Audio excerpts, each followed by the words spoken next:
presença, a participação de todos aí dentro desse meio de possibilidade da tecnologia tem nos proporcionado, e a gente fez aí o convite, né, para o professor Dr. Bernardino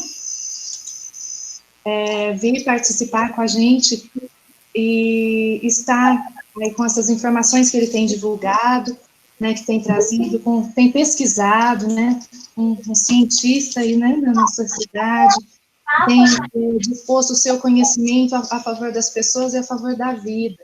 E aí se torna muito necessário também estar, né, conosco aqui na escola, pensar próximo das crianças pequenas, né, a escola que atende a crianças de educação infantil, a gente ter essas informações, está esclarecendo, tirando dúvidas. Esse vai ser um momento para isso também, né, se quiser acrescentar algo, Daniela, para a gente ir pensando.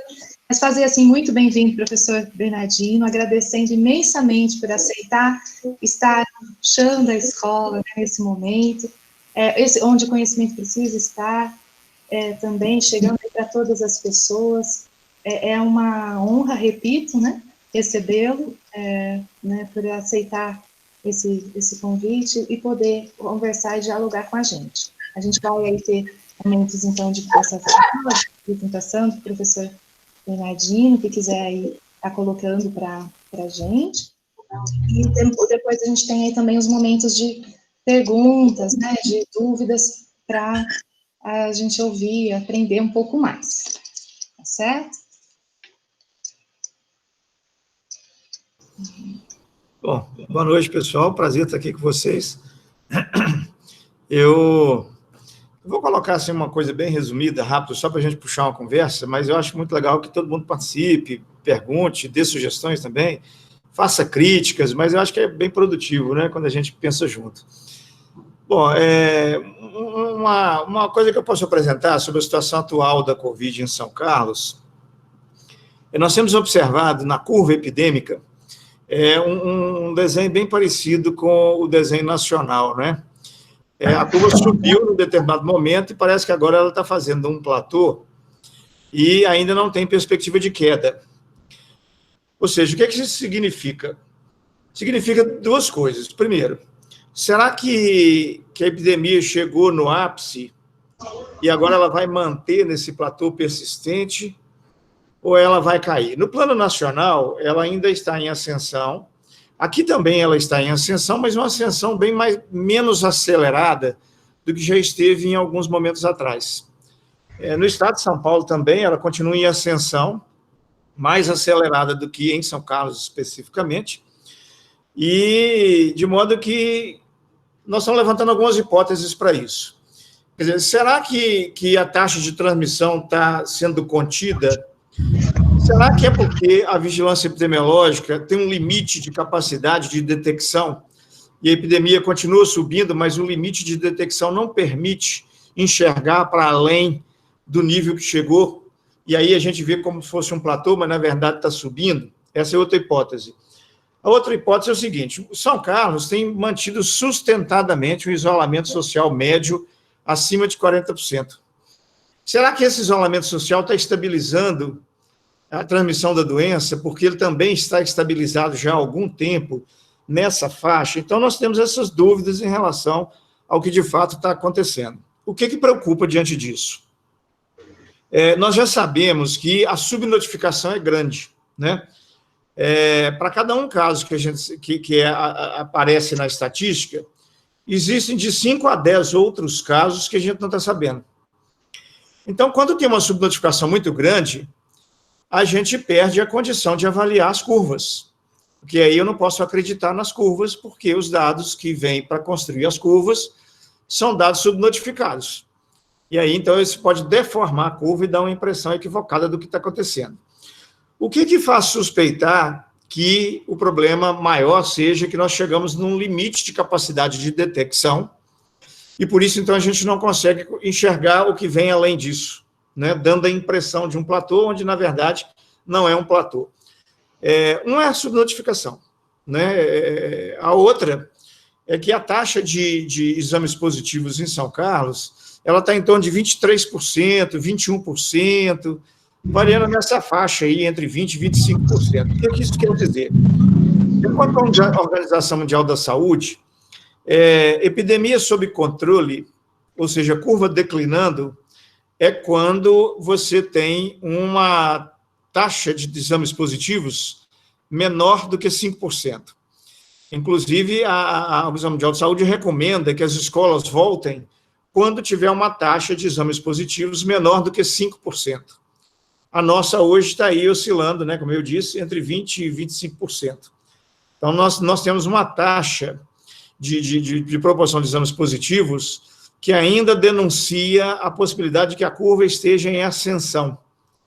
Então, se eu tenho esse dado, isso aumenta a minha suspeita de que o platô é falta de capacidade de detecção de novos casos. Ou seja, se eu consigo fazer 20 testes por dia, então, enquanto eu tiver 20 casos positivos por dia, enquanto eu não tiver 20 casos positivos por dia, tiver menos do que isso, a minha curva vai crescendo. Mas na hora que eu tiver 20 casos por dia, eu esgoto a minha capacidade de testagem, e aí todo dia tem 20 casos, então a curva vira um platô. E aí, se tiver 30 casos, 40 casos, 50 casos, mas eu só consigo testar 20, eu vou continuar vendo só 20. Então, essa é uma suspeita que nós estamos fazendo, de que talvez em São Carlos nós vamos precisar aumentar a capacidade de testagem diagnóstica para ter certeza do que realmente está acontecendo, né? Porque outros indicadores estão mostrando que pode haver realmente problema com essa testagem reduzida em relação ao que deveria.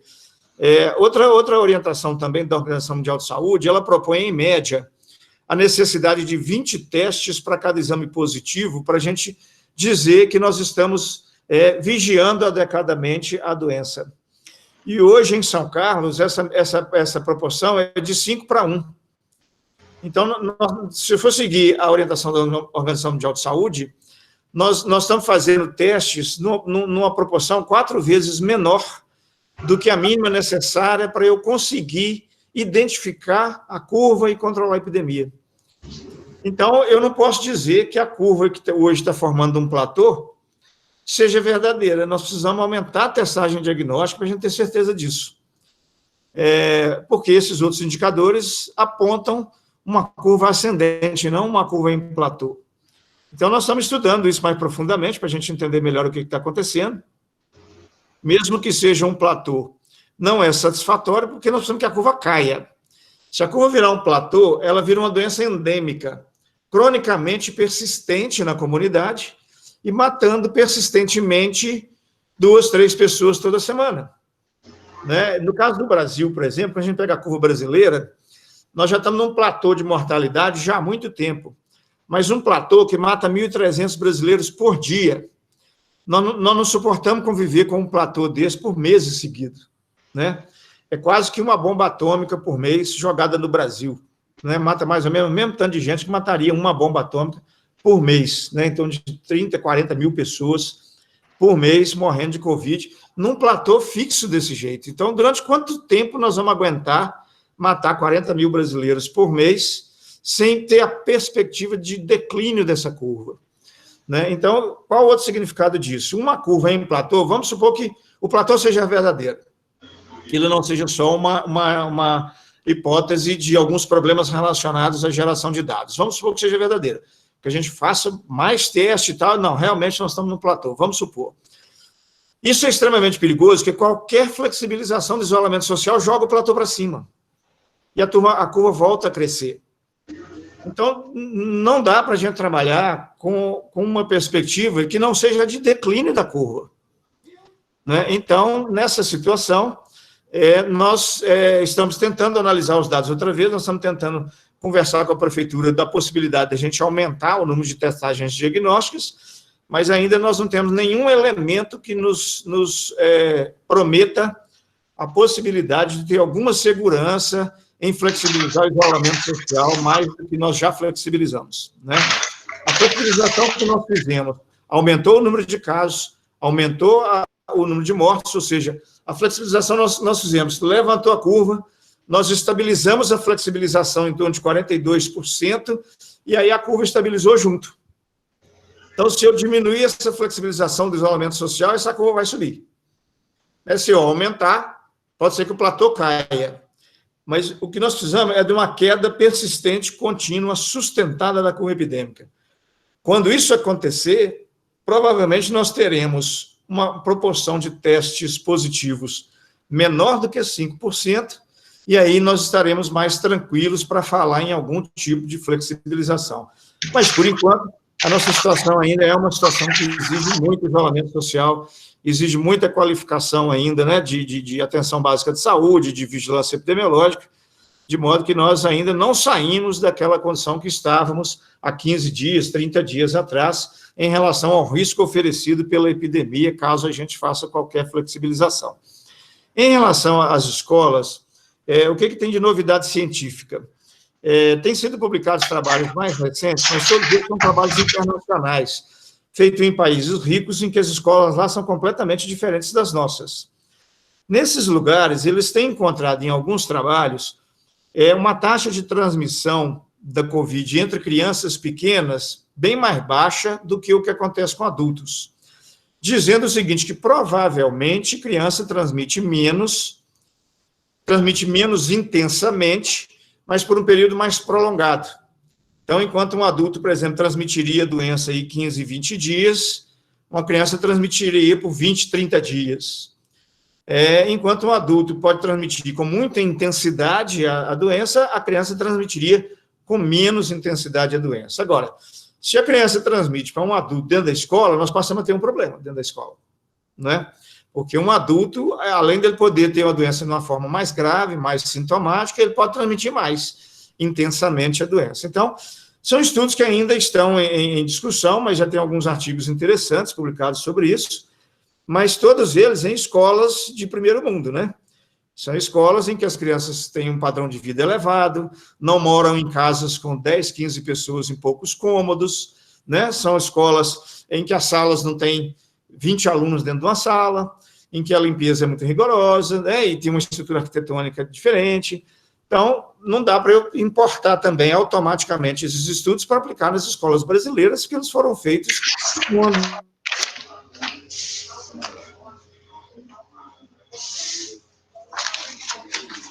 no Brasil, né? E ver como isso acontece em ambiente brasileiro, né? Então, não dá para importar muitas coisas assim. Por exemplo, se eu fosse importar a epidemia da China e aplicar no Brasil, nós já teríamos ficado livre da epidemia já, porque a China com 3 meses ficou livre.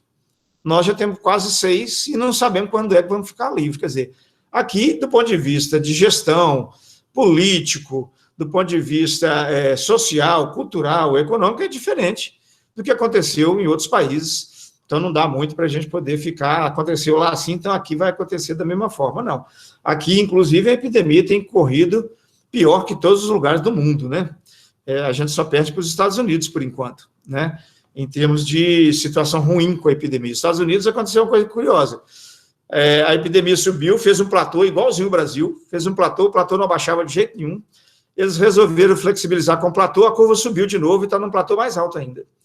Então, quer dizer, se a gente for seguir o mesmo exemplo, isso vai acontecer conosco, né? Então, em resumo, essa situação que nós estamos vivendo, talvez aí alguma novidade em relação à transmissão em crianças pequenas, mas eu gostaria muito de ouvir o que vocês gostariam que eu ajudasse, né, em termos de perguntas ou coisas assim, o que eu consegui eu ajudo, o que eu não consegui eu peço ajuda, né, mas vamos tentar fazer esse movimento aí. Eu espero que seja um bom encontro hoje esse nosso aqui, com bastante produção, né.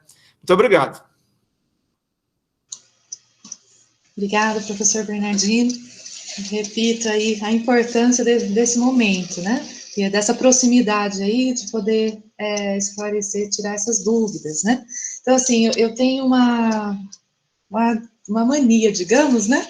De gostar aí do significado das palavras, né? Eu estudei a vida toda em escola pública, né? A gente tem algumas dificuldades do acesso, da desigualdade, e aí, assim, para mim, o significado das palavras, né?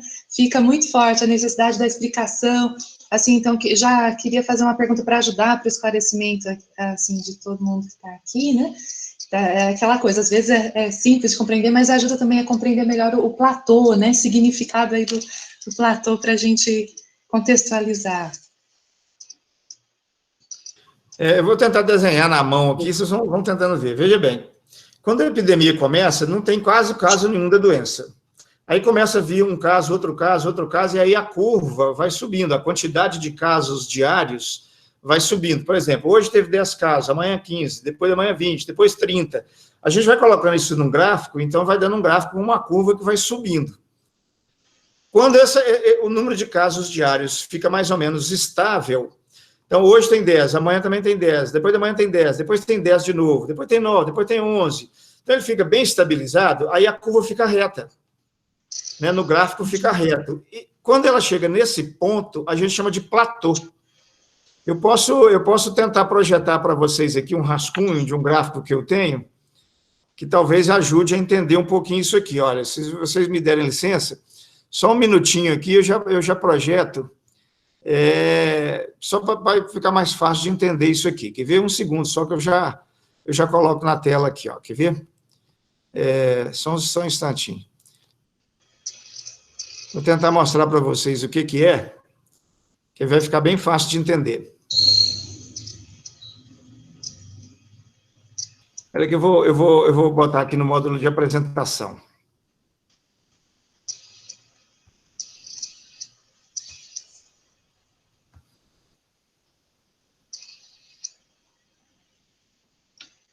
Estão conseguindo ver minha tela aí?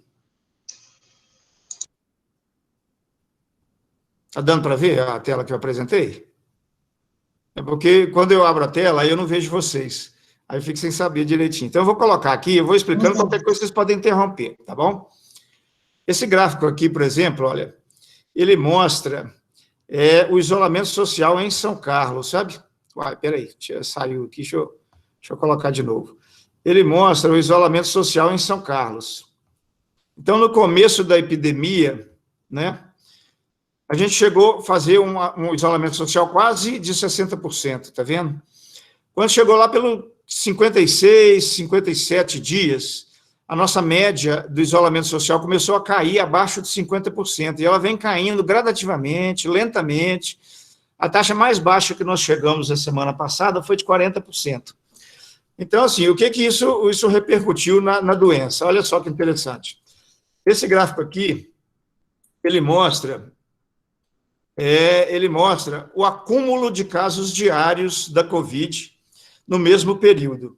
Então, eu tinha pouquinhos casos, aí foi juntando, mais casos, teve 10 casos, agora tem 20, agora tem 30, e o município vai publicando isso todo dia, né? Agora já temos 30 casos, agora já temos 50, e aí foi aumentando o número de casos. E a gente pode observar aqui que a esquerda dessa linha preta, nós temos uma quantidade de casos da Covid quando fazíamos o isolamento social maior do que 50%. Depois que o isolamento social caiu abaixo de 50%, olha o que aconteceu com a curva, o quanto que ela subiu, né, a curva epidêmica. Esse aqui é de casos acumulados, não é de casos diários. Quando essa curva aqui, ela chega num platô, essa linha aqui, você vê que ela faz uma curva, ela tem um abaulamento aqui, né, como se tivesse amassado aqui, né? Quando a curva está ascendente, ela fica nesse formato, porque quando a gente fala assim, chegou num platô, essa curva aqui, ela ficaria reta, ao invés dela fazer esse balão aqui, ela ficaria reta na direção da minha seta branca aqui, ó, ela seguiria para cá, ó. Então, enquanto ela estiver fazendo uma curva desse jeito, é porque o número de casos está aumentando diariamente. Quer ver outra coisa aqui, olha? Aqui é a questão das mortes por Covid. Quando a gente tinha um isolamento social maior do que 50%, essa era a curva de mortes. Quando nós diminuímos o isolamento para menos de 50%, a curva de mortes assumiu uma inclinação maior. Se eu traçar uma linha reta aqui, ó, deixa eu fazer uma brincadeira aqui, quer ver? Ó? Se eu traçar uma linha reta aqui, ó, vou traçar uma linha reta aqui.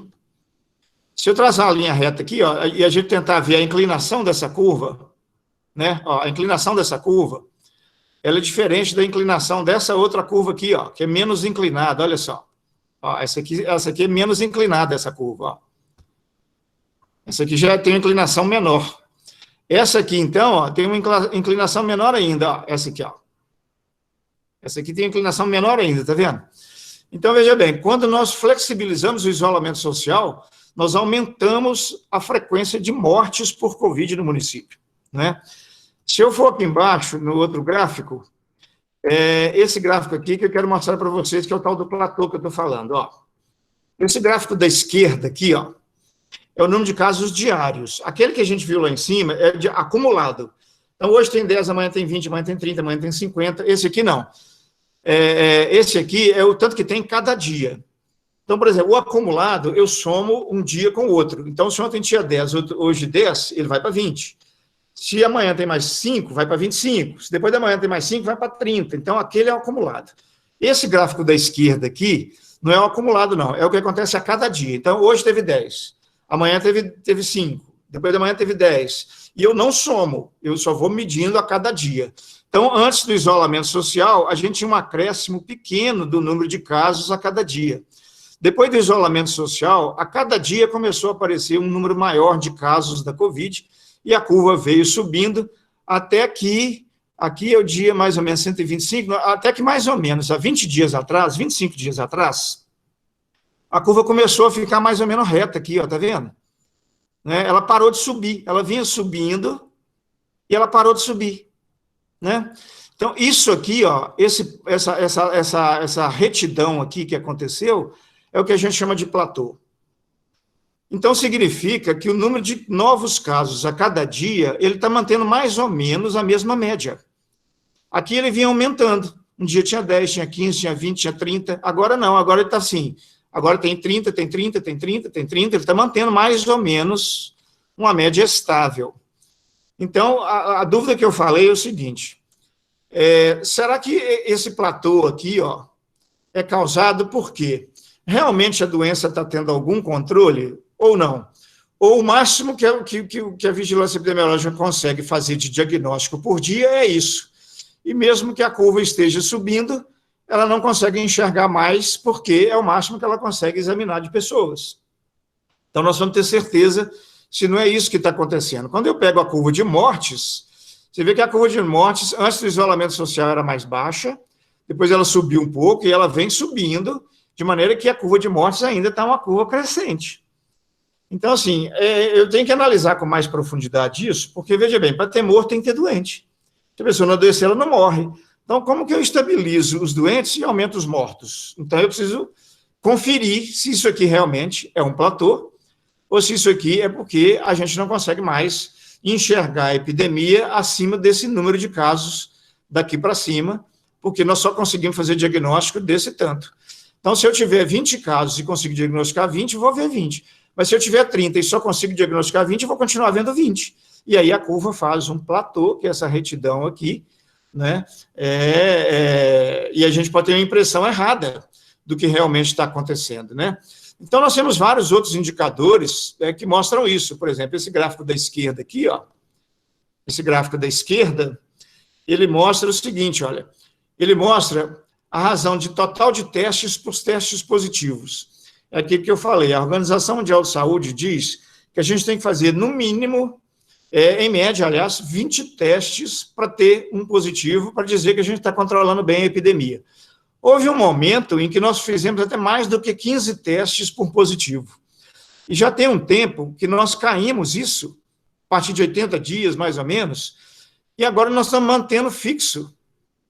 A nossa capacidade de testagem, ela não aumentou mais, ela está fixa. Então, será que é isso aqui, ó? Aqui também tem um platô baixo, né? Está reto. Isso aqui é a nossa capacidade de fazer diagnóstico por dia. Será que não é isso aqui, então, que está fazendo, né, esse platô que nós vimos aqui?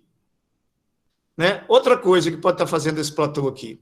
Será que esse isolamento social aqui está mais ou menos estável, ainda que ele tenha caído mais um pouco no final, não está colaborando para isso? Então, assim, quando fez aquele testar para cuidar, que fez vários exames na população para ver as pessoas que já tinham Covid na cidade, qual foi a conclusão daquele trabalho? Para cada um caso que está registrado na vigilância, nós temos mais 5 ou 10. Na primeira etapa, eles encontraram uma diferença de 1 para 9. Na última etapa, agora estão encontrando uma diferença de 1 para 5. Ou seja, então, quando a vigilância epidemiológica fala, temos 10 casos, na verdade, nós temos 20. Né? Quando a vigilância fala assim, nós já temos 1.000 casos. Não, nós já temos 15 mil. porque normalmente é 5 a 10 vezes a mais. Então, aquele estudo mostrou isso, né? Então, se aquele estudo mostrou isso, eu penso assim, bom, a vigilância, então, tem uma capacidade limitada de conseguir enxergar. Então, nós precisamos aumentar a testagem diagnóstica, precisamos correr atrás das pessoas, porque deve ter muita gente aí com sintoma de Covid, que nem aparece no serviço médico, fica em casa, sara e não fica nem sabendo que foi Covid. Muita gente que tem a Covid e não tem um sintoma, e isso não está aparecendo na vigilância epidemiológica. E aí, se não aparece, o gráfico, então, fica limitado, e mesmo que a epidemia cresça, o gráfico dá aquele platô, porque ele não consegue enxergar para além dessa quantidade. Então, nós estamos trabalhando com essas hipóteses, eu estou torcendo, pedindo a Deus para que eu esteja errado. Porque se eu estiver errado e aquilo for realmente um platô de verdade, é porque, então, nós já chegamos no pico da onda. Mas nós precisamos descer, né? Não dá para ficar nesse pico a vida inteira, nós temos que descer. Se não descer, a gente não consegue flexibilizar. Então, se ela não está descendo, é porque provavelmente nós não chegamos no pico, porque quando chega no pico, ela desce. Né? Então, se ela não está descendo, ela está mantendo aquela linha reta, aquele platô, é porque provavelmente a epidemia continua, mas nós perdemos agora o nosso campo de visão, porque a quantidade de casos aumentou tanto que ultrapassou a capacidade da vigilância epidemiológica de enxergar para além dessa quantidade. Né? Então, essa é uma hipótese, mas nós ainda vamos continuar essa investigação, vamos tentar ver se a gente consegue, com a prefeitura, aumentar o número de testes para a gente conferir, que se a gente aumentar o número de testes e a curva subir, aí porque não é platô, não, é porque realmente está faltando testar mesmo, fazer diagnóstico e tal. Agora, se a gente aumentar o número de testes e o platô continuar, é porque realmente é um platô mesmo, não é um falso platô, vamos assim dizer, né? Eu não sei se eu te ajudei, Nimara, mas a ideia foi tentar, né, ajudar no entendimento técnico disso que você colocou, né? Com certeza, é mais para assim, às vezes tem algumas dúvidas, não precisa ter vergonha de perguntar, não é, professor Bernardino? Não, eu quero que pergunte mesmo, porque às vezes eu falo uma coisa que alguém não entendeu aí, mas isso é ruim, entendeu? É muito importante que as pessoas entendam, tanto quanto os especialistas, né? Por mais que a pessoa não seja da área, é importante ela entender, assim como o especialista entende. Cada um na sua linguagem, do seu jeito, mas entender, né? Então, eu faço questão mesmo que as pessoas não tenham timidez em perguntar, não, porque eu fico muito satisfeito quando pergunta, e não existe pergunta que a pergunta é atrasada, a pergunta sem inteligência, não existe isso. Toda pergunta, ela é sábia, né? Não existe pergunta que não é sábia. Né? O silêncio é que não é sábio, né? Mas a pergunta porque ela ajuda a esclarecer e tal. Então, eu estou à disposição aqui, com muito carinho, para poder ouvir. Quem quiser perguntar mesmo, à vontade, não tem problema. Vamos lá, quem quiser perguntar agora, a gente abre aí para esse momento.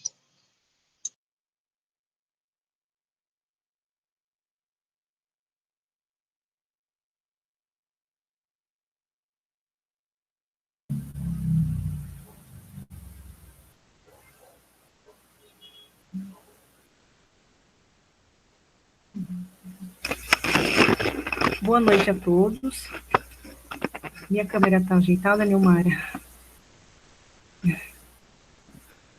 Tá ok? Eu gostaria de perguntar para o professor a seguinte questão. Muitos pais, nos grupos de WhatsApp, estão preocupados com o retorno das aulas, né? Qual posição o senhor teria para estar dando para esses pais? E muitos não querem estar levando as crianças, né, enquanto não tiver uma vacina, não tiver nada que assegure a saúde delas. Que posição o senhor colocaria para esses pais?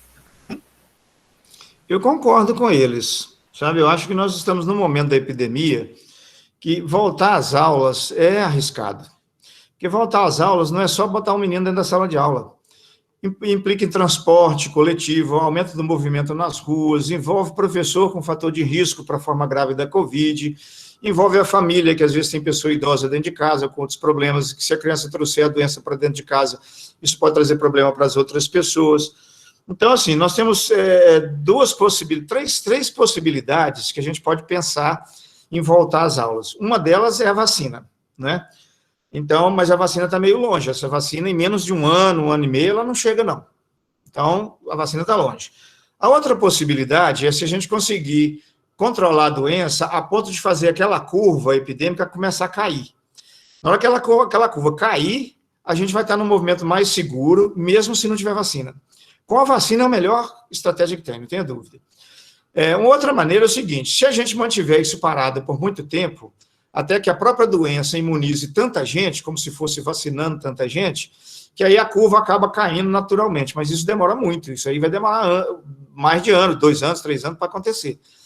Então, eu acho que os pais têm razão, sabe? Eu acho que esse momento agora ainda é um momento que não é seguro retornar às aulas com as crianças, e porque não só por causa da situação epidemiológica, mas também por causa da condição estrutural das escolas. As modificações que nós vamos ter que fazer nas escolas, nos fluxos, são muitas modificações, são modificações, inclusive, que vão ter custo econômico para a prefeitura, e a última live que nós tivemos com o secretário de Educação, ele já disse que esse custo é um custo impraticável neste momento, de modo que eu acho que os pais têm razão, sabe? Eu acho que mandar as crianças para a escola agora, retornar às aulas, igual era aquele plano que estava aí previsto, eu acho que não é seguro, não. Nós ainda, infelizmente, né, eu não queria dizer isso não, mas infelizmente, nós ainda precisamos manter as crianças em casa, os pais também, né, no máximo que a gente puder manter, e tentar alternativas com essas crianças, mas que não seja voltar às aulas neste momento, em que as condições epidemiológicas e estruturais ainda não são condições seguras, né? Professor, deixa eu fazer um comentário a respeito do que o senhor está falando, do não diagnóstico, né, e assintomáticos. Me preocupou bastante, eu não quero dar nome para ninguém, não quero, né, identificar ninguém, mas eu tenho feito essa semana, ligando para as famílias aí das escolas, por conta de chamá-las para o que está acontecendo agora, para a reunião de hoje, ouvir, né? E me preocupou, assim, porque várias das famílias relataram que estão, né, sentindo alguma coisa, inclusive algumas com agendamento de testes, né, orientação para ficar em casa. Então, as famílias, quando elas são perguntadas, elas falam, né? Então, aí também tem aquilo, estão distantes, vamos dizer assim, dessa testagem, né? E aí está a preocupação, né? Isso, na verdade, eu estou dizendo que está exemplificando, né, o que o senhor está falando, né, nessa semana, né, que eu mais intensamente liguei para as famílias, né, a gente tem, lógico, se aproximado, mas não via telefone, nada disso, né, mas essa semana eu fiz fui mais intensa aí na comunicação, né, e só de falar sobre o assunto, a gente já recebeu o retorno, né? Então, significa isso mesmo, tá velado, né? Não tá dando conta, né? De ouvir todo mundo, de testar todo mundo. É isso que nos preocupa, né? Bem como a capacitação das professoras e educadoras, funcionárias da escola, né? Qual é a nossa capacitação? A gente não teve essa capacitação ainda, né? Bom, agora eu vou deixar as famílias falarem, né? Obrigada, professor.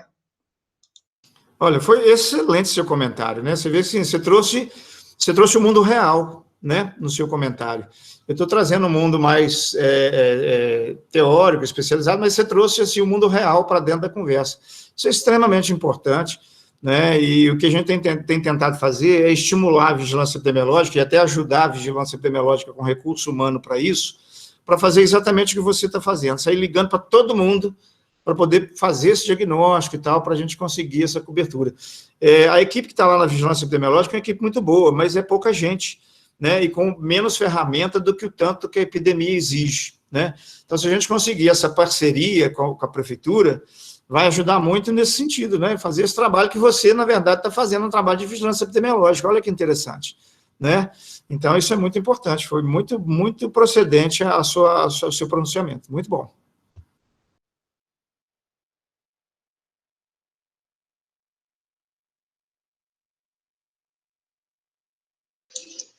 Só para incentivar um pouquinho a participação, e assim, lembrar, né, a gente está escrevendo cartas semanais aí, né, professor Bernardino, para as famílias. Nessa semana a gente teve o tema justamente sobre o retorno, né, para pensar essas questões, as famílias estão colocando, né, esses anseios, angústias, né, medo das crianças aí terem um contato, um possível contágio, né, numa reabertura das escolas. Então, toda essa preocupação a gente está aí divulgando para conhecimento os números, né, da Covid-19 no município, para as informações estarem chegando e irmos pensando aí várias questões, né. Então, quem teve dúvidas, que colocou, né, no grupo para as professoras, quiser agora também fazer uma pergunta para o professor Bernardino, as professoras também, né, membros do conselho de escola. Eu quero. Hoje foi noticiado, né, que um funcionário da saúde de Araraquara, que já pegou Covid, né, pegou novamente, depois que ele, né, se curou, tudo, pegou novamente e veio a óbito. Então, se alguém pegar Covid, não é garantido que a gente não pegue de novo, né? Exatamente, Patrícia, olha só. Já têm sido publicados vários relatos, fora e dentro do Brasil, de pessoas com Covid 2 vezes na mesma epidemia. Se isso for concretizado mesmo, é preocupante, né? Porque é um indicador de que a imunidade pode não ser tão segura quanto a gente imagina. Provavelmente, a hipótese que nós temos feito sobre isso é de que pessoas que têm uma exposição intensiva demais ao vírus, muito persistente, são pessoas que têm maior risco de acontecer isso. Tanto que a maioria das pessoas que têm sido descritas com repetição de Covid são profissionais de saúde. Todos os dias ele tem contato com o vírus em grande quantidade, né? Então, uma hipótese é essa. A outra é que pode haver questões muito específicas, individuais, do sistema imunológico da pessoa, em que faz com que, na primeira vez, ele não destrua o vírus, mas ele dá uma abatida no vírus, reduz a quantidade de vírus, a pessoa melhora, e daí um tempo o sistema imunológico diminui e ativar, é outra hipótese. Será que está havendo vírus mutante, está circulando mais de um tipo de vírus, e aí eu pego uma vez, depois pego outro tipo de vírus e adoeço de novo? Também nós não sabemos. Mas realmente é uma situação que preocupa, mas até agora, o que a gente tem assim, de exemplo disso, é de que se isso acontece, deve acontecer numa frequência muito baixa. A maioria dos países que depois que a curva desceu, eles flexibilizaram o isolamento social, não houve um reapiculamento da curva, indicando que as pessoas, então, estariam contraindo Covid de novo, né? Então, assim, é possível que isso possa acontecer, mas parece que isso é uma questão bastante individual e pouco frequente, né? E que talvez tenha realmente uma relação direta com a carga viral que a pessoa recebe, a quantidade de vírus que ela recebe, e com o sistema imunológico dela, para acontecer uma situação dessa. Mas é uma preocupação a mais para nós, né? Imaginar que as pessoas podem repetir Covid numa mesma epidemia, né?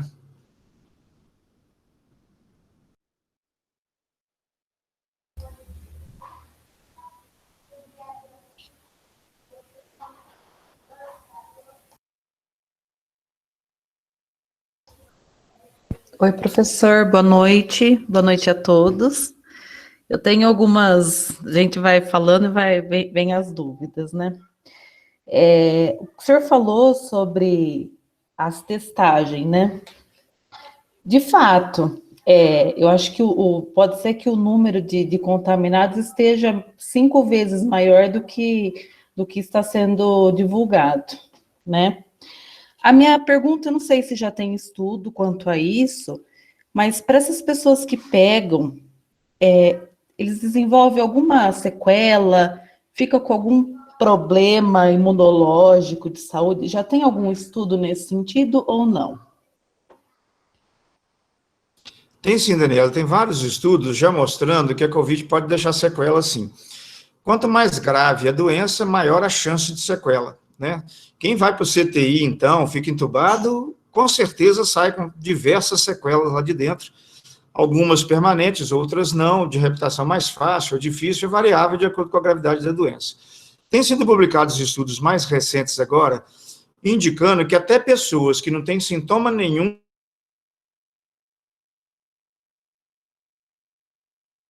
ele não ataca só o pulmão, ele ataca o sistema nervoso, né? Ele ataca o coração, ele ataca o rim, os intestinos, e às vezes, mesmo que a pessoa não tenha sintoma, pode ficar ali, tipo uma cicatriz, vamos assim dizer, né? Naqueles órgãos, e que o significado clínico disso nós estamos tentando descobrir. Às vezes a pessoa fica com a sequela, e a sequela não tem sintoma, mas às vezes ela fica com uma sequela, e a sequela gera sintomas. E um sintoma muito frequente é uma fadiga crônica, persistente, mesmo depois que a pessoa cura da Covid, ela fica assim com aquele cansaço crônico, fraqueza muscular, por um tempo prolongado, 3 meses. Então, tem acontecido isso, sabe? Então, assim, hoje tem saído vários trabalhos, vários estudos científicos, mostrando realmente uma prevalência muito maior de sequelas da Covid, inclusive de Covid sem sintomas, do que a gente imaginava no início da epidemia, né? Então, isso tem gerado outro problema, porque aí fala assim, você está recuperado da Covid. Não, ele não está recuperado. Ele está com fadiga crônica, ele está com uma lesão no coração, né? Que no futuro a gente vai ter que ver o que essa lesão vai trazer para ele, né? Ele fica com sequela no pulmão e com dificuldade respiratória, limitação da capacidade respiratória por um tempo prolongado, que pode ser inclusive definitivo ou não, dependendo da intensidade da sequela. Então, isso tem sido muito observado na Covid e tem sido, inclusive, uma pauta recente de discussão no meio científico sobre isso.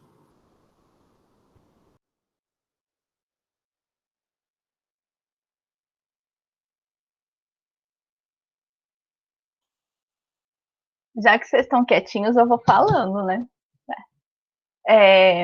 Com relação à prática de atividade física, doutor, tem alguns estudos que falam que correr, por exemplo, de máscara, prejudica a saúde por conta de aumentar os batimentos cardíacos, além do normal, por conta da dificuldade de respirar normalmente, por conta da máscara. Isso realmente é um fato ou a gente pode se adaptar a isso? Isso pode acontecer, sabe, da máscara diminuir a pressão de oxigênio que você está respirando e o organismo, então, ter que... É como se ele ficasse num ambiente com menor quantidade de oxigênio. Mas isso é muito variável e muito relativo, entendeu? Depende de uma pessoa para outra. Tem pessoa que tem um preparo físico melhor, tem outras pessoas que têm um preparo físico menor. E aí, quem tem um preparo físico menor pode ser que vai ter mais dificuldade do que quem não tem. O fumante, por exemplo, que já trabalha com baixa de oxigênio no sangue, ele vai ter mais dificuldade, né?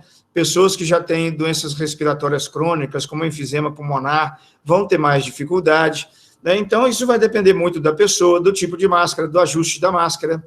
Uma máscara que permite mais entrada de ar vai ter menos problema. Uma máscara vedada demais, extremamente ajustada, né? Pode ser que dificulte um pouco mais, né? Porque às vezes na hora que você inspira, a máscara murcha e como se ela tampasse o nariz, né? Então, quando faz isso, aí falta mesmo ar, né? Então, é muito variável, viu? Depende de cada pessoa, depende da atividade física, depende do tipo de máscara que você está usando. Em geral, exercícios leves e moderados, que a pessoa já está acostumada a fazer, a influência disso costuma ser pouco significativa. De maneira que a pessoa pode fazer, às vezes, o exercício que ela já está acostumada, usando a máscara, sem maiores complicações, em geral. Mas pessoas que já têm outras doenças, quem já tem problema cardiológico, por exemplo, e que fazer atividade física já pode ser um problema, com máscara esse problema pode ficar agudizado, né? Então, isso é muito relativo. Mas essa possibilidade existe, né? Porque, de uma maneira ou de outra, a máscara reduz, pelo menos em parte, a entrada do ar, a força que você tem que fazer para inspirar, né? A máscara pode influenciar nisso. O teor de oxigênio que é respirado naquele volume de ar pode ser que a máscara dificulte também um pouco nisso. Não tem assim, nenhum estudo científico muito claro sobre isso. Isso que eu estou te falando são hipóteses que a gente levanta em função da fisiologia, né? Por exemplo, se eu imaginar que dentro do CTI eu trabalho com uma máscara N95, que é uma máscara completamente ajustada, presa, completamente presa aquela máscara, ela não dá entrada e saída de ar em lugar nenhum.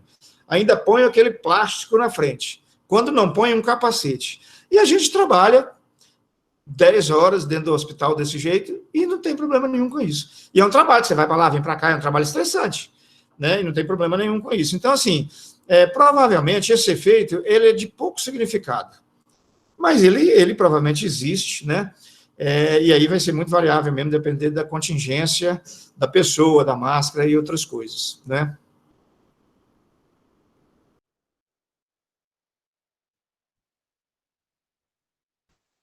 Professor, mais uma pergunta.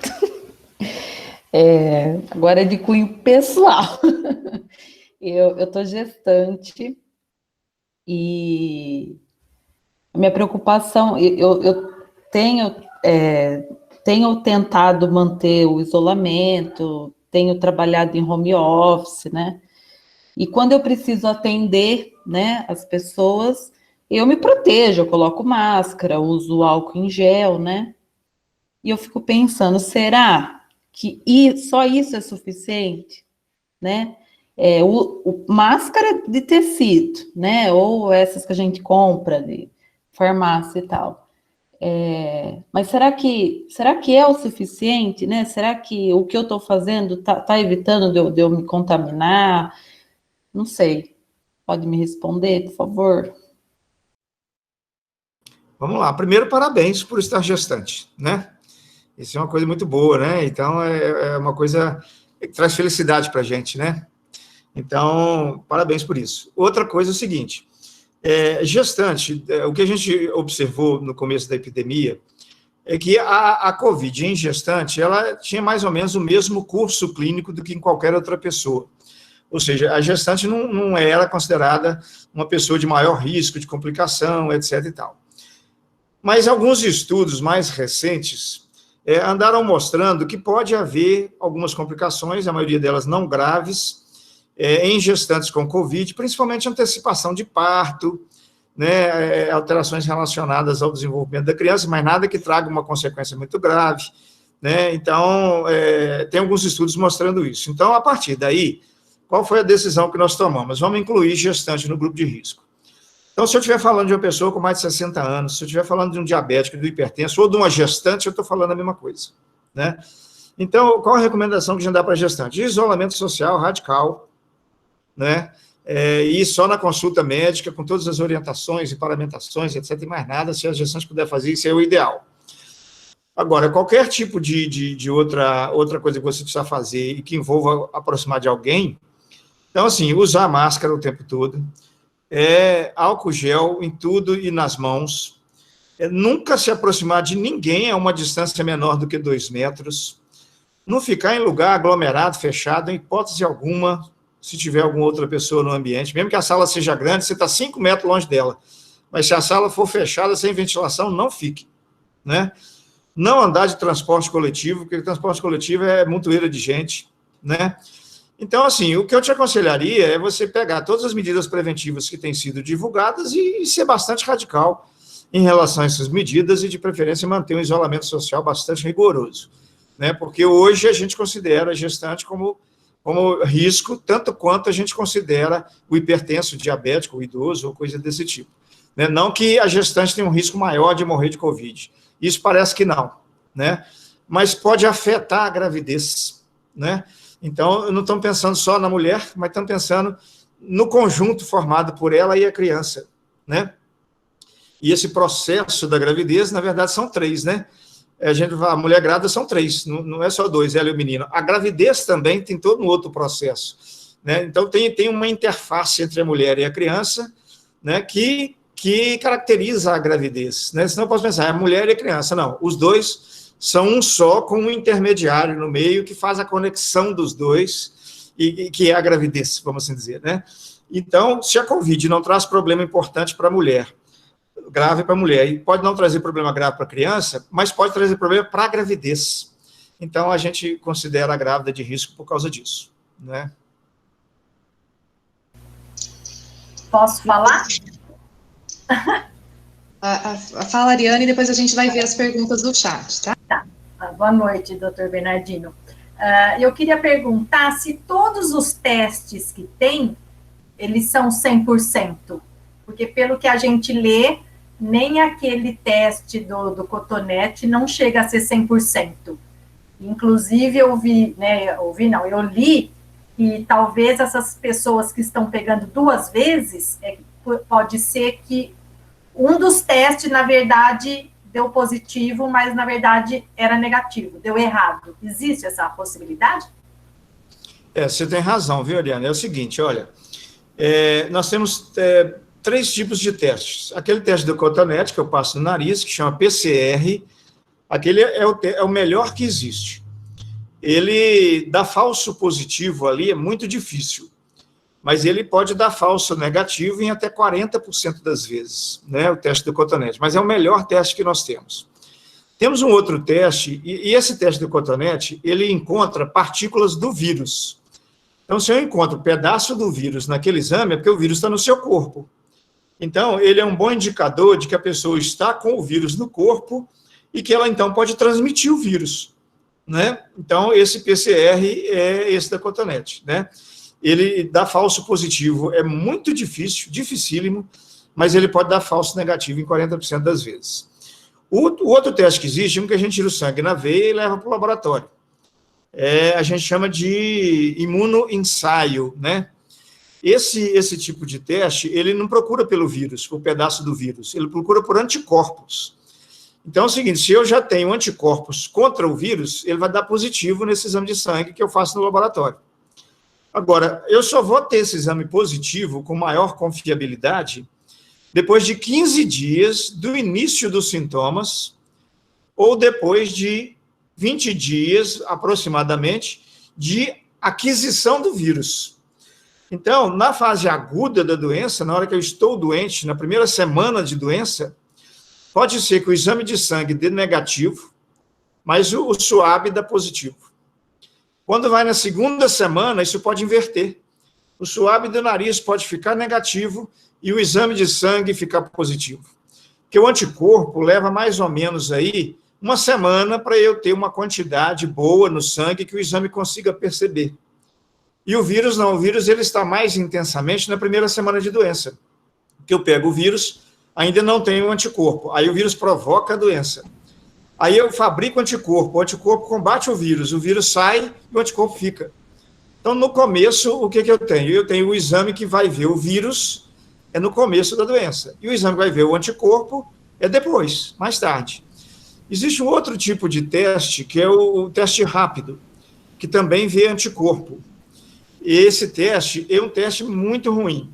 Eu não aconselharia ninguém fazer esse teste, porque ele é um teste da sorte. Ele pode dar 50% falso positivo, 50% falso negativo. Então, se uma pessoa faz um teste desse, depois ela não sabe o que faz com esse resultado, né? Então, se tiver que fazer o teste, para a gente poder saber, olha, já tive contato com o vírus da Covid em alguma época da vida, ou aquilo que eu senti há 20 dias atrás foi Covid, aí eu faço o exame de sangue, esse que vai para o laboratório. Não, eu estou doente agora. Será que é Covid? Aí é melhor eu fazer o SWAB se eu estiver na primeira semana de doença, né? Mas todos eles têm um percentual de falso negativo e de falso positivo. O que dá menos falso positivo é o do SWAB, e ele dá falso negativo aí, como eu falei. O teste de exame de sangue, de imunoensaio, ele dá muito menos falso negativo, mas ele pode dar uma quantidade maior de falso positivo, porque ele pode confundir o anticorpo da Covid com o anticorpo de outros vírus parecidos.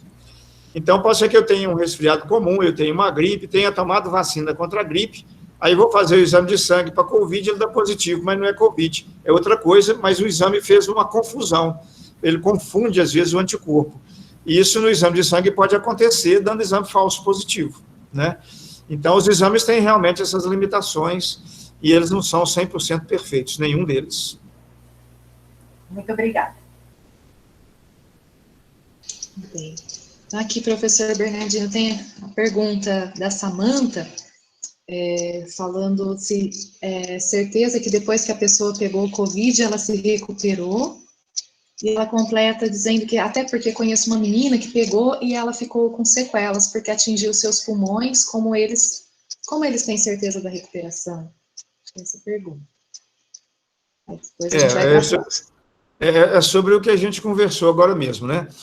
A COVID tem sido observado muita sequela em COVID, sequelas mais graves ou menos graves, né? Depender da intensidade da doença e da resposta imunológica que o organismo faz, que pode acontecer até mesmo na COVID, que vem sem sintoma nenhum. Quanto mais grave a doença, maior a chance de sequela. Isso realmente pode acontecer, e a gente tem visto isso com uma certa frequência. Eu não sei se ela perguntou mais alguma outra coisa, que eu me distraí aqui. Foi só sobre isso mesmo, Neymar? certeza. Foi sobre a Eu certeza. fiquei com a impressão que tinha mais alguma coisa na pergunta dela, e eu me distraí, mas não sei se eu me confundi aqui. Ela disse que uma menina pegou e ela ficou com sequelas porque atingiu os pulmões. Ah, sim, não, isso pode acontecer mesmo, pode acontecer. E as sequelas podem acontecer não só no pulmão, pode acontecer no coração, no sistema nervoso, no funcionamento dos músculos. O pulmão é mais comum porque é onde o vírus ataca mais. Mas a sequela pode acontecer em outros órgãos também, onde o vírus pode também atacar, apesar de que com menos intensidade do que o pulmão. Mas é verdade, pode acontecer isso mesmo. Obrigada. Aí a outra pergunta do Rafael, né? Perguntando aqui se tem, dizendo que crianças que já tiveram pneumonia, né, tem que continuar no isolamento ou podem voltar às aulas, e conta aqui que ficou sabendo de uma criança que já teve pneumonia alguma vez na vida, pode correr o risco de pegar Covid. A pneumonia, tem vários tipos de pneumonia, né? Uma delas é a da própria Covid, né? Mas tem outras pneumonias causadas por outros vírus, pneumonias causadas por bactérias. A depender da intensidade da pneumonia, pode deixar alguma sequela mesmo, qualquer que seja a pneumonia. O fato de uma pessoa já ter tido pneumonia no passado, mas se ela não tiver ficado com nenhuma sequela significativa, isso não significa risco aumentado relacionado à Covid. Agora, se a pessoa ficou com alguma sequela crônica, essa sequela pode significar aumento de risco relacionado à Covid. Não de pegar a Covid, mas de, se pegar, evoluir de uma forma mais grave.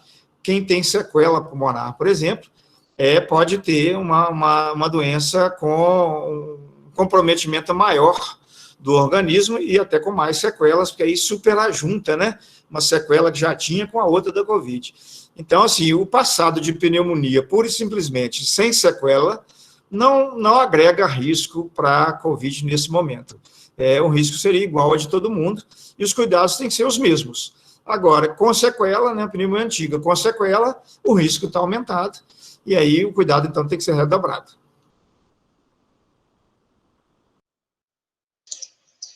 Que a Dilma pergunta também, ela dizendo que viu um vídeo que um profissional da saúde fala que o uso da máscara aumenta a inalação de gás carbônico e isso aumenta a acidez das células e torna o organismo propício para contrair doenças. Essa informação procede?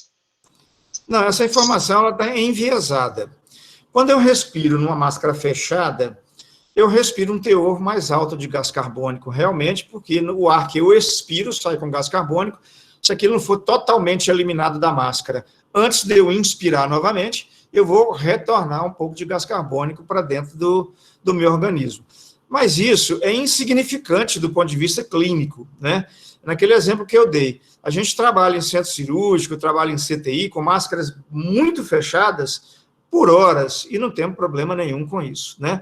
Então, assim, teoricamente, o raciocínio procede, mas o significado clínico disso é desprezível e não justificaria a gente ter alguma preocupação em relação ao uso dessas máscaras comuns, disso trazer esse tipo de problema.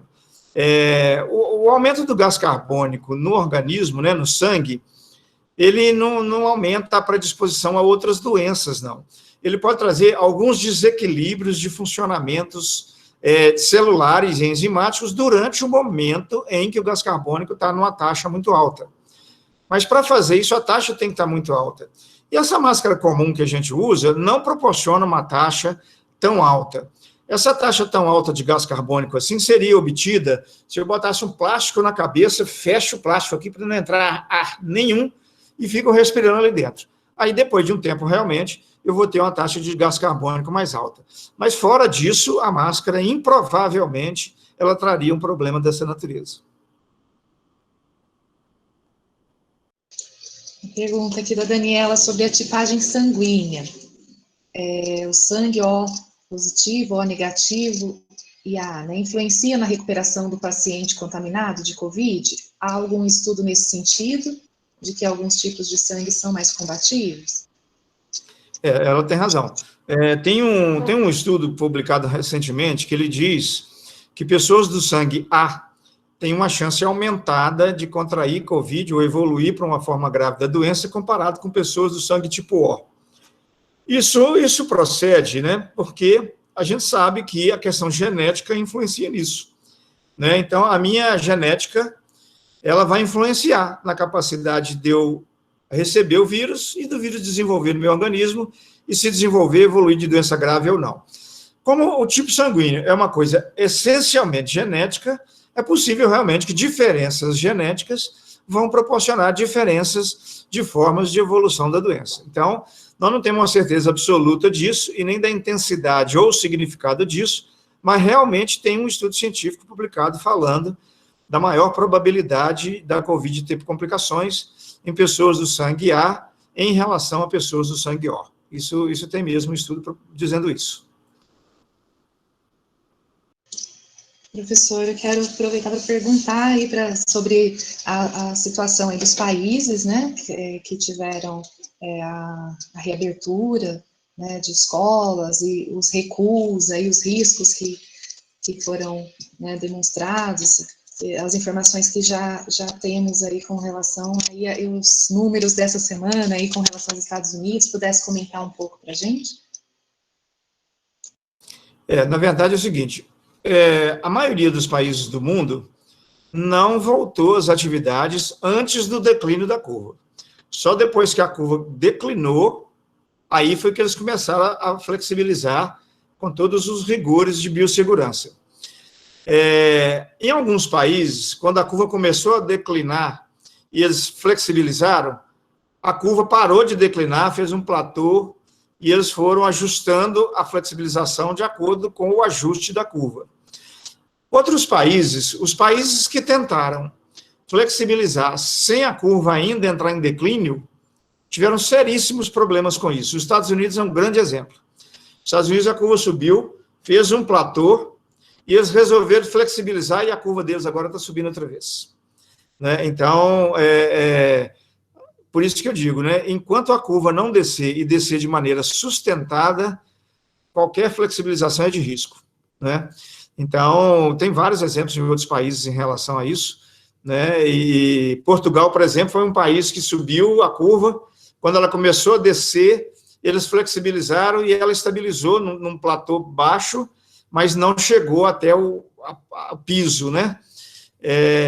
Em Cuba, aconteceu o seguinte, Cuba com 52 dias, eles chegaram no pico e zeraram a curva praticamente. Quando flexibilizou, ela fez uma segunda onda pequena, uma segunda ondinha pequena, né? Mas está mais ou menos sob controle também. A China, ela com 3 meses, ela foi no alto, desceu e continua lá embaixo, mas a China foi muito rigorosa no isolamento. A China era o seguinte, falava assim, ó, nessa cidade aqui tem um caso de Covid, ela trancava a cidade, fazia bloqueio das entradas e saídas da cidade, trancava. E aí a China conseguiu controlar. A Nova Zelândia, por exemplo, logo no começo da epidemia, baixou um lockdown nacional e fechou o aeroporto e tudo, e hoje a Nova Zelândia não tem nenhum caso de Covid por dia, nem está tendo morte de Covid mais. Eles controlaram a Covid, sim, completamente, né? Mas eles foram bastante radicais nessas medidas, né? Então, o exemplo dos outros países está muito assim, né? Depende muito da organização da sociedade, da política governamental, né? Depende da questão cultural das pessoas, né? Tem pessoas que têm maior disciplina, maior condição econômica, inclusive, de fazer lockdown, outras não têm. No caso do nosso país, nós estamos enfrentando algumas dificuldades, né? Nós temos muitas pessoas que não tiveram oportunidade, né, de ter uma informação adequada, e aí fica confusa e não sabe exatamente como tem que fazer. As informações, tem havido muita informação ruim, né, muita fake news, e as pessoas ficam confusas, né, o que é verdade, o que não é agora, né, inclusive do próprio governo federal, né, espalhando mentiras relacionadas à Covid, né, nós não tivemos nenhuma posição do governo federal em termos de controle da Covid no país, deixou a Covid solta, né, e ainda está desse jeito. Então, assim, nós estamos vivendo uma situação ruim, porque nós temos um processo cultural, uma condição econômica difícil, né, injusta. Não vou dizer difícil, porque o Brasil é um país rico, né? É um país rico de gente pobre, né? É uma coisa incoerente isso, mas o Brasil é assim. Então, essas coisas têm nos colocado numa condição muito ruim em relação ao controle da pandemia. Nós só não estamos numa situação pior, porque nós temos o SUS, que com todo o sofrimento do SUS, ele é o melhor sistema de saúde do mundo. É o único sistema de saúde do mundo em que ele recebe qualquer pessoa que bater na porta de graça. Né? Nenhum sistema de saúde do mundo é assim. Né? Então, falta o nosso governo, então, olhar com mais carinho para o SUS, investir bastante no SUS para que ele possa realmente atender todo mundo com qualidade e tudo. Mas se fizer isso, nós teríamos condição de controlar a Covid melhor do que a maioria dos países do mundo, né, se a gente tivesse tido uma condução, né, política e social melhor desde o início da pandemia. Mas tem vários exemplos de outros países, né, inclusive países que fizeram bobagem igual o Brasil, né, os Estados Unidos é um exemplo, que a situação lá está péssima, né, em relação à Covid, né, e um país que dizem que é rico, né, mas riqueza não quer dizer desenvolvimento, né, você pode ter muito dinheiro, mas ser atrasado, né, então é o caso que acontece por lá, né, onde o sistema de saúde é todo privatizado, né, quem tem dinheiro paga, quem não tem morre, então é um negócio complicado, né, se eles tivessem um SUS igual ao nosso, talvez a situação deles estaria bem melhor, né, então, mas são esses exemplos aí que a gente tem vários exemplos, né, eu posso colocar um site aqui para vocês, eu vou colocar no chat um site, se vocês quiserem saber da situação mundial, de qualquer país do mundo, gráfico, inclusive o Brasil, nesse chat que eu vou, nesse site que eu vou colocar no chat aqui, ó, vocês conseguem achar. Ah, não, peraí, não copiou direito, não. Peraí, só um minutinho que eu vou pedir para copiar direito. Ele copiou só um pedaço. Aqui, ó. Vou colocar de novo. Esse aqui, ó, worldometers.info/coronavírus. Esse segundo site que eu coloquei. Esse site, quando a gente entra nele, ele mostra gráficos, detalhes de todos os países do mundo, vários detalhes. Para quem tem essa curiosidade, é bastante interessante e atualizado, viu? Isso é atualizado todos os dias, eles atualizam à noite. Aí no dia seguinte eu tenho o dado atualizado. Toda noite eles fazem isso. Quem quiser entrar nesse site aí, vai ver o gráfico dos diversos países do mundo e vários outros detalhes, inclusive do Brasil. É bem interessante, vale a pena. Eu tenho uma outra pergunta. Vamos lá. Doutor Bernardino, por exemplo, vou dar um exemplo. Hoje eu estou bem, tá? Estou bem, não tenho nada. Amanhã eu começo com uma febre, uma tosse, vou fazer o exame e ele realmente deu positivo. Os dias que precederam ao dia que eu comecei a ficar doente, eu já poderia estar passando para alguém? Pode sim. Normalmente, começa a transmitir em torno de 2, no máximo 3 dias antes de começar o sintoma. É o que vocês devem ter ouvido falar muito aí na imprensa, nos casos pré-sintomáticos, né? Tem os casos assintomáticos, pré-sintomáticos e sintomáticos. Os assintomáticos é que não tem sintoma nenhum em momento algum. Os pré-sintomáticos são aqueles que não estão com sintoma nenhum, mas daqui a 2 dias, 3 dias, eles vão ter sintoma. E nessa fase, a doença já é transmissível. E depois que você adoece, ela costuma ficar transmissível ainda por em torno de 15, 20 dias. Nos doentes mais graves, ela costuma ficar transmitida, às vezes, transmitindo por 30, 38 dias. Vai depender de uma pessoa para outra, né? Mas ela pode, sim, começar a transmitir 2, 3 dias antes de você começar a ter sintoma. Obrigada.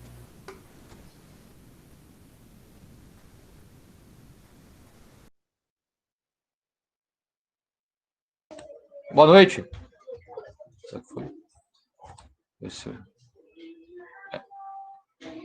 Doutor, boa noite. Tá me ouvindo? Tudo bem, estou te ouvindo bem. Tá. Meu nome é Miller. A minha pergunta é o seguinte, em relação à vacina, né, eu sei que o doutor deu uma estimativa até mesmo otimista aí de 1 ano e meio, mas sabemos que temos aí recentemente a vacina da China, né, temos a de Oxford, a americana e bem recentemente a Rússia anunciou a sua também. A minha pergunta é a questão da perspectiva e o avanço dessas vacinas. Como que funciona, qual que está mais avançada e por que a vacina da Rússia divide tanto a opinião dos especialistas? A vacina que está mais avançada é a de Oxford, com previsão de concluir o estudo em junho do ano que vem, e se der tudo certo, aí a gente começar a fabricar a vacina e vacinar todo mundo. Entre fabricar a vacina e conseguir vacinar todo mundo, vai mais uns 6 meses de trabalho. Por isso que eu estou prevendo aí 1 ano e meio, mais ou menos, né, para a gente ter a população toda vacinada. Essa vacina, nas primeiras fases clínicas dos ensaios, ela mostrou muito promissora, não é? Tem um pouco mais de efeito colateral, mas nenhum efeito colateral grave, mas ela mostrou muito promissora e ela já entrou na última fase de testes clínicos. A chinesa também está bem avançada, mas a vacina russa ainda nós não temos nada de seguro em relação a ela, não. A vacina russa ainda não foi para a fase 3 de teste, né? A Rússia andou anunciando muito cedo a vacina, e a impressão que a gente fica é de que isso talvez seja uma jogada de marketing comercial, para competir no mundo do mercado, para influenciar em bolsa de valores, coisas desse tipo, né?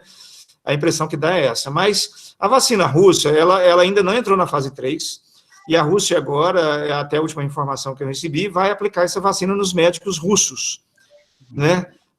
Mas ela está aplicando como se fosse a fase 3 de teste, né? Então, é uma vacina que a gente ainda não sabe qual é o potencial dela fazer bem e nem qual é o potencial dela fazer mal, né? Então, às vezes, se a Rússia tiver anunciado, nós já temos uma vacina, vamos liberar. Na verdade, ela está liberando para uma fase 3 de teste, e eu acho que a vacina russa, ela, inclusive, está mais atrasada do que as outras em termos de fases clínicas de testagem, né? Então, eu acho que é muito mais provável que essa vacina de Oxford, ou a chinesa, talvez, venham antes do que a vacina russa, né? Porque a vacina russa, agora que ela vai entrar na fase 3. A de Oxford já está na fase 3 desde junho, né? Então, eu acho que a vacina russa, ela ainda não é uma perspectiva que nós temos, não. A não ser que as outras não deem certo, né? Vai que dá azar aí da vacina de Oxford, de outras que estão mais adiantadas nas fases clínicas, nessa fase 3, falar assim, a vacina não deu certo e tal. Aí a gente vai ter que começar a correr atrás das outras, né? Mas se der tudo certo, essas 3 que já estão na lista, né? Elas vão ter uma probabilidade maior de servir para nós, né? Obrigado. Falou.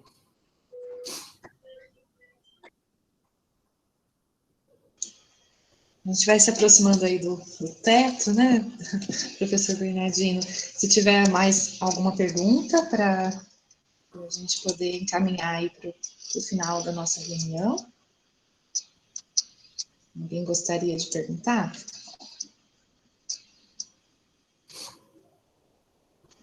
Eu tenho uma pergunta para fazer. Faça som. Foi feito... Está sendo uma conversa, a gente não sabe se é verdade, que as pessoas estão tomando vermífugo. Isso combate o Covid ou é boato? Não, Sônia, isso é boato, viu? Não tem nenhum medicamento que combate a Covid, não existe isso ainda. Aí falaram em cloroquina, falaram em ivermectina, falaram em nitazoxanida, que é um vermífugo, em várias outras coisas, mas até agora não existe nenhum medicamento que previne ou combate a Covid. Quando a pessoa adoece com Covid, a gente trata o sintoma. Deu febre, eu dou remédio para febre. Deu falta de ar, eu dou um remédio para melhorar a falta de ar. Complicou e o pulmão ficou ruim, eu ponho no CTI e dou oxigênio. Mas não tem nenhum remédio que previne ou cura a Covid. Se alguém estiver tomando esses medicamentos com essa expectativa, a pessoa está enganada, né? E isso é ruim, porque às vezes a pessoa toma um medicamento que não funciona, achando que está protegida da Covid, e aí negligencia as outras medidas preventivas. E aí isso pode ser perigoso. Outra coisa é o seguinte, que muitos desses medicamentos, eles podem ter efeitos colaterais, efeitos tóxicos. E aí o remédio acaba podendo fazer mal para a pessoa até. se ela ficar usando, então eu não aconselho ninguém usar nenhum desses medicamentos que andaram falando aí, de que pode servir para a Covid, porque não serve, é notícia falsa isso. Ah, entendi, obrigada. Nada.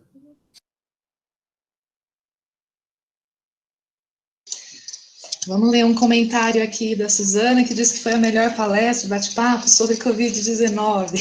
Acho que essa proximidade, né, poder fazer a pergunta direto, né, professor Bernardino, faz diferença, assim, importante para a gente, né. Eu vou falar que eu brinquei aqui várias vezes, né, nas conversas com o professor Bernardino, chamando de celebridade. Falar, o professor Bernardino é celebridade aqui sobre o assunto, a gente tem essa disponibilidade dele sempre, né, de aceitar, de estar respondendo, ajudando, e assim, ter, né, essa pessoa que fala com essa clareza, né, com propriedade, próximo da gente é importante mesmo. Então, já antecipo mais uma vez, né, os agradecimentos aí. E a gente veio assim, diga. Eu que agradeço, viu, gente? Porque celebridade todos nós somos, né? Então, assim, cada um de nós se dedica àquilo que gosta, né? E aí faz da melhor maneira possível aquilo que gosta, né? Eu não sei cozinhar e como comida boa demais. A minha cozinheira é uma celebridade, né? Então, a minha professora que me ensinou a ler e escrever, ela é uma celebridade, porque senão eu não teria feito mais nada da vida, né? Então, todos nós somos uma celebridade, né? E somos todos iguais, temos as mesmas fragilidades, mesmos medos e dificuldades, né? Então, não estamos nenhum de nós, né, em posição superior a ninguém, né? Pelo contrário, né? Nós temos que estar todo mundo junto, né? E solidariedade. Então, não existe ninguém superior nem ninguém inferior, né? E todo mundo é celebridade naquilo que gosta de fazer, né? Então, eu acho que é uma coisa para ser compartilhada, né? Tudo que a gente tem e que a gente sabe fazer e gosta de fazer é para ser compartilhado. Se a minha cozinheira não compartilhasse a celebridade que ela é na hora de cozinhar, eu estava perdido, né? Então, eu também preciso, né, da pessoa que limpa essa mesa para mim, né? Para eu poder trabalhar, senão eu não poderia trabalhar. Então, ela também é uma celebridade, né? Então, acho que todos nós, né? Isso é importante, a gente tem em mente, né? Meu avô falava uma coisa interessante, eu vou contar para vocês. Ele falava assim, ó, pessoas que têm honra jamais são arrogantes com os humildes. E as pessoas que têm dignidade jamais se humilham diante dos arrogantes. Então, eu acho que é isso, sabe? Eu acho que a gente tem que viver assim, né? Compartilhar. Da mesma maneira que, às vezes, alguém precisa de mim hoje, amanhã eu posso estar precisando dessa pessoa mais do que ela poderia precisar de mim, né? Então, se alguém fala assim, você como médico salva vidas, a minha cozinheira também salva a minha vida, que sem comida eu morro. Então, é a mesma coisa, né? Nós temos que reconhecer tudo isso, porque gente é isso, né? Então, precisamos dar valor para isso. Com certeza, é isso, professor Mercantino, é isso. Acho que, né, na escola faz muito sentido isso, pensar essas suas falas todas, né, que dialogam aí com Paulo Freire, um a saber mais, né, a saber menos, a saberes diferentes. E aí eu tinha visto uma fala, né, que sobre a importância desse momento, né, no conselho de escola, que pensar, né, foi nesse propósito dessa reunião, né, que o Conselho de Escola ele deve ser um centro permanente de debate, de articulação entre os vários setores da escola, né, além da comunidade. E aí, é isso que a gente buscou fazer, né, e também que Paulo Freire diz que tudo que a gente puder fazer no sentido de convocar os que vivem em torno da escola e dentro da escola, no sentido de participarem, de tomarem um pouco o destino da escola na mão também, tudo que a gente puder fazer nesse sentido é pouco ainda, considerando o trabalho imenso que se põe diante de nós, que é o de assumir esse país democraticamente. Nosso esforço foi nesse sentido, nesse momento, e as suas palavras trazem exatamente, né, isso para a gente pensar. Se a gente tem aí a presença, a participação, é um louvor a isso que você faz aos professores, professoras, né, que nos propiciam esse aprendizado também, né, sempre de reconhecer a necessidade da humildade. Então, muito, muito importante também termos essas palavras e as lições do avô, né. Então, aproveito para lembrar que meu avô sempre dizia, estude, né, a gente tendo a oportunidade de estarmos aqui nessa conversa, também estamos estudando, né, estamos aprendendo, compreendendo, buscando aí estarmos próximos do conhecimento e em favor, nesse momento, das crianças, da vida, né? Estarmos pensando juntos é fundamental. Então, se a gente já... Não tem ambiente melhor do que a escola, né? A função da escola é produzir o desenvolvimento social, produzir a humanização, né? Não tem ambiente melhor, é um ambiente onde a gente é mais humano, um ambiente onde a gente mais contribui, dentro da escola, né? É uma pena que a sociedade ainda não percebeu isso, né? Mas é preferível que o país inteiro tivesse uma escola em cada rua, e todo mundo andando a pé, ou sem celular, mas com uma escola em cada rua, né? Eu acho que é isso mesmo que você falou, a função do conselho escolar é essa, né? É produzir a escola, que é a matéria-prima para o desenvolvimento social, desenvolvimento da humanidade, humanização das pessoas, né? Então, tem que ser um lugar para fazer reflexões mesmo, né? Reflexões críticas, né? Esse é o lugar da escola mesmo, né? Ela tem que fazer isso, né? Não sei se ficou aí com alguém querendo aí, ó, fazer mais alguma pergunta, porque a gente encerraria. Temos aí uma última pergunta.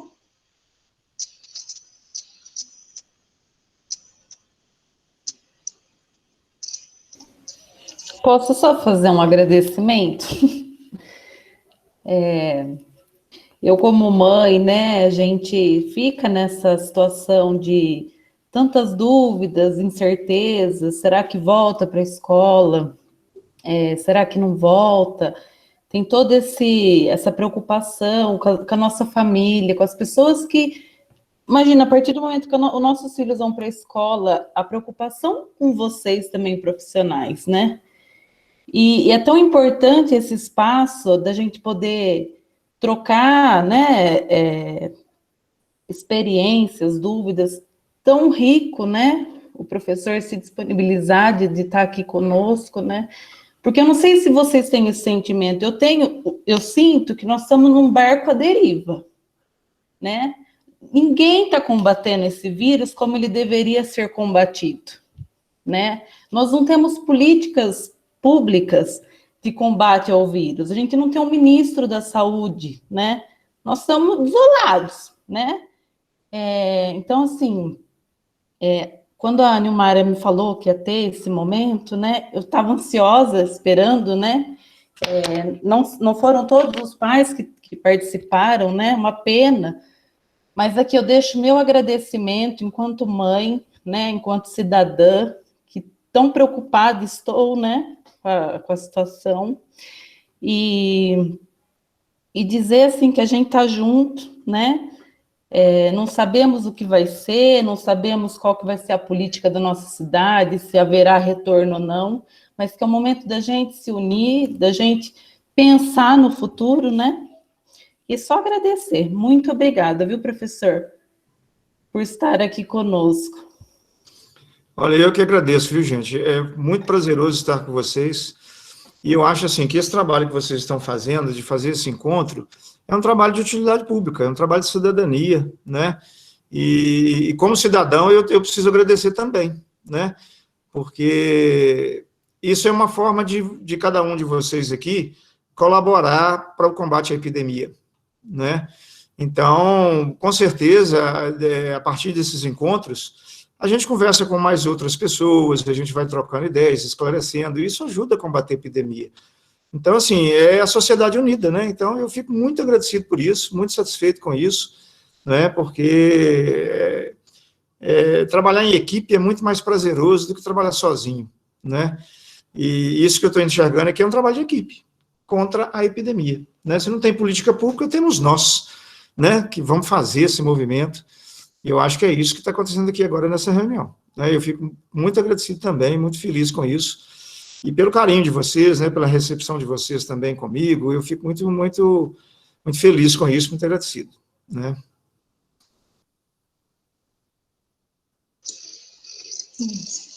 Fundamental, gratificante e também emocionante. Então, um agradecimento aí a todas e a todos, né, professor Bernardino, mais uma vez, Aí acho que a gente pode se sentir, de certa forma, num abraço aí virtual, né? Possível nesse momento. Isso.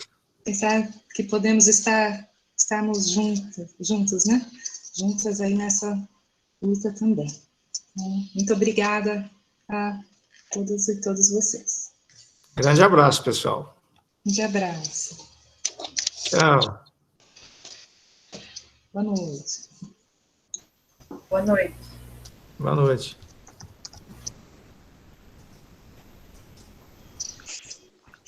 Boa noite. Boa noite.